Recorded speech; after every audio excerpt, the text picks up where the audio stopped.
Hi everyone, thank you so much for joining me today. So today I'm back with another card using this fun Z-fold die from Alina Crafts.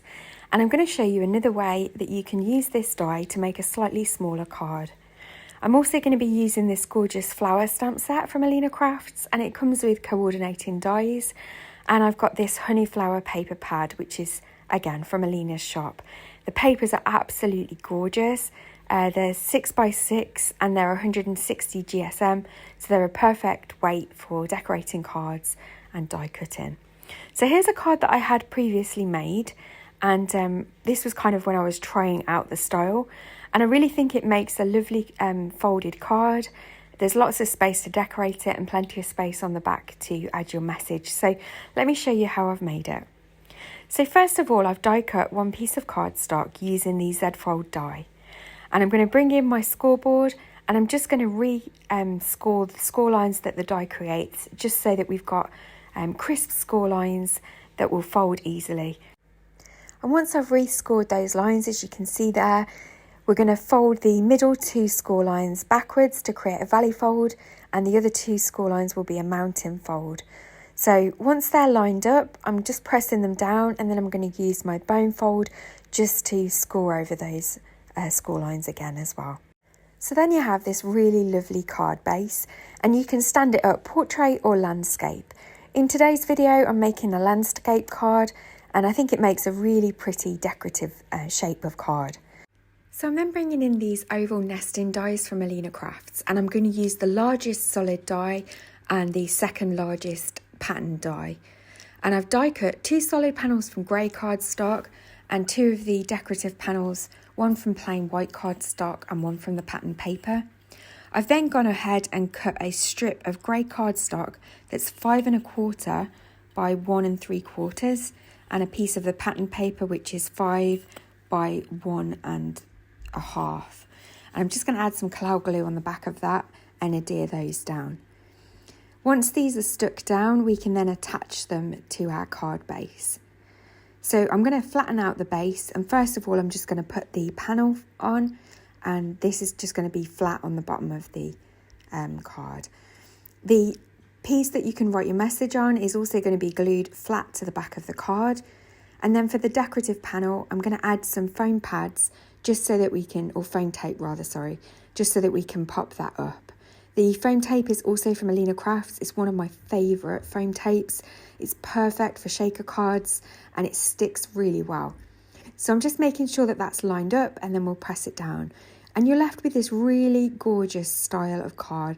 I think it's so pretty, and it measures about 5 1/2 by 4, so it'll fit perfectly in a standard envelope. So next I'm going to bring in the flower stamp set, and I'm just going to stamp some of those images out using some Versafine Onyx black ink. I always keep scraps of white cardstock. I have a drawer that I put any white scraps into, and then I use them for stamping out images like this. So once I've stamped those images out, I'm going to clear heat emboss them using the Wow clear embossing powder. And then once I've heat set those, it makes it a lot easier to watercolour. It helps keep everything in the lines. So it's a great tip, especially if you're new to watercolouring and you struggle to keep the colour within the lines.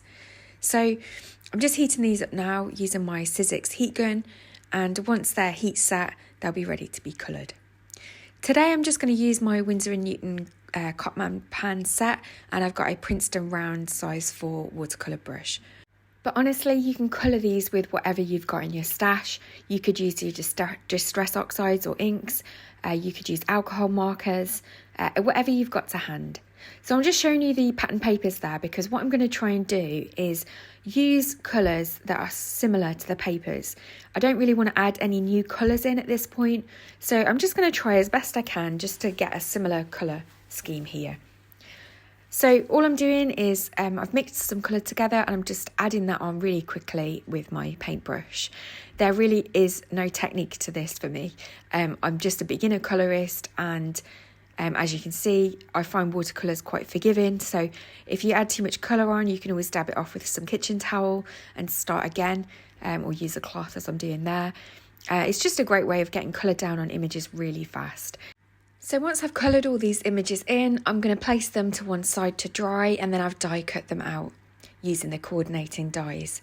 I've also got these Foliage Dies that are also from Alina's shop. I will link as many products as I can in the description box below. And then I've got this gorgeous thank you die that also comes with the outline die, but today I'm just going to use the sentiment. So to arrange the card, I'm going to add a little bit of quick grab glue to the back of the words, and I'm just going to use the T-ruler just to make sure that that's lined up nice and straight. I'm going to do the same with the U, and I'm just going to pop that underneath.